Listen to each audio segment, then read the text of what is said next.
What we're going to do today is we're going to take a standard American Flyer Fastrack made by Lionel. This is a 10-inch section. You can do this with curves or straight or whatever you want. But we're going to make it into a power track or terminal track.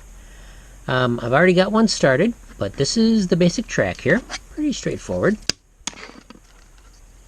Here's the one that's half done. This is the idea that I came up with. I looked at the track, and I kind of figured out how it would work best, and I did a sample to see if the solder would lay in the bead here, and it would solder okay, and it solders just great. So what I did is, after my test, I chose what I did is I chose the section, and the section I chose has a real tiny dimple on it, right there.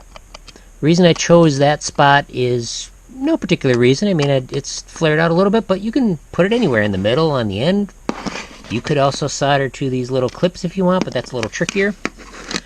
So my solution was to drill a small hole and then bring up the wire onto the section where I did my test piece.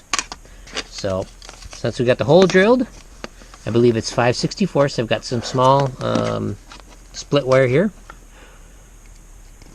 I just tin the end here, and we'll bring it up, and we're just gonna lay it down on there. But I'll tin that section of track first. Let's take a look here. So I want to put my solder right there. Start with a hot and clean soldering iron. Put a little bit of solder on the end of the iron just to get the heat to transfer. We don't want to keep it on here too long. That's why we want a hot iron. My section is going to be there. I just want to apply some heat until the solder lays down in there. Not much solder either. Let's see if we can get a different angle here.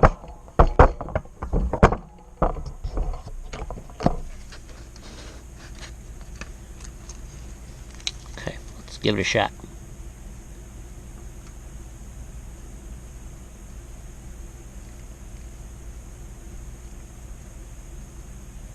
There we go.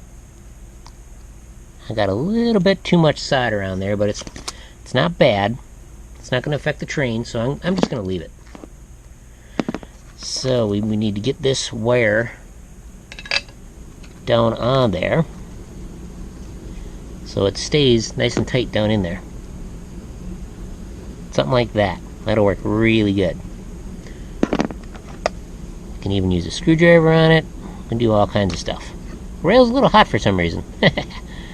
Alright, there we got it bent down. All we got to do is lay the soldering iron on top of the wire until the solder behind it melts. You can also bridge the gap between the two. There it goes. There we go. Done. And also what I will do is, to get the wire out of here, I'll just use like a round file, and because I lay this on the table, I'll just file a little groove in here, a little U-shaped groove, and then we will be done. So pretty darn easy. You can use any kind of wire you want, but I wouldn't use solid core wire, because we want it to be a little flexible. But like I said, if you want to use solid wire, go for it. And we didn't melt any of this plastic here, so we didn't have it on that long. I like the solder joint a little better. It's less solder, but like I said, this isn't going to affect the train. None of the solder got on the top of the rail, so should be good. There you have it. It is done. Got a nice wire going on here. Simple, easy to do. Thanks for watching. My name's been Jeremy with Too Many Hobbies.